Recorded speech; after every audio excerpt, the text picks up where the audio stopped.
আপনারা বাজারে ভালো আলুর বীজ কিভাবে বাছাই করবেন তা এই ভিডিওতে জানাবো। সবচেয়ে গুরুত্বপূর্ণ বিষয় হলো সার্টিফাইড অর্থাৎ প্রত্যায়িত উৎস থেকে বীজ কেনা ভালো। সরকারি বীজ বিতরণ কেন্দ্র, বিশ্বস্ত ডিলার বা পরিচিত নির্ভরযোগ্য দোকান বা প্রতিষ্ঠান থেকে বীজ নেওয়া উচিত। বিক্রেতাকে জিজ্ঞেস করে জেনে নিন বীজটি কোথা থেকে এসেছে এবং এটি কোন জাতের আলু। বীজ বিক্রেতার দায়বদ্ধতা নিশ্চিত করুন যাতে কোনো সমস্যা হলে তার সাথে যোগাযোগ করা যায়। আলুর বীজ টিপে দেখুন, ভালো বীজ শক্ত হবে। নরম বা কুঁচকানো বীজ কিনবেন না, কারণ এটি খারাপ হওয়ার প্রথম লক্ষণ। বীজ আলুর রং উজ্জ্বল ও সুষম হতে হবে। বিবর্ণ, দাগযুক্ত বা অস্বাভাবিক রঙের বীজ এড়িয়ে চলুন। সব বীজ আলুর আকার প্রায় একই রকম এবং পুষ্ট বা সতেজ হতে হবে। সাধারণত 25 থেকে 30 গ্রাম ওজনের বীজ রোপণের জন্য ভালো।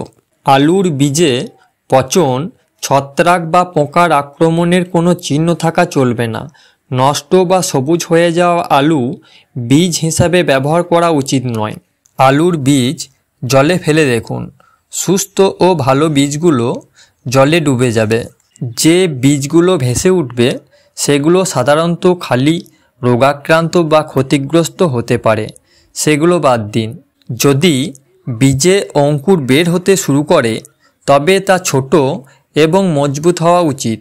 লম্বা ও দুর্বল অঙ্কুরযুক্ত বীজ এড়িয়ে চলুন, কারণ এগুলি দুর্বল গুণমানের নির্দেশক।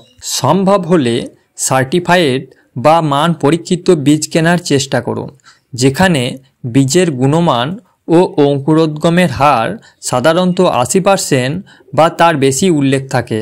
খুব কম দামে নিম্নমানের বীজ না কিনে কিছুটা বেশি দাম দিয়ে ভালো মানের বীজ কেনা উচিত, কারণ ভালো বীজ ভালো ফলনের নিশ্চয়তা দেয়।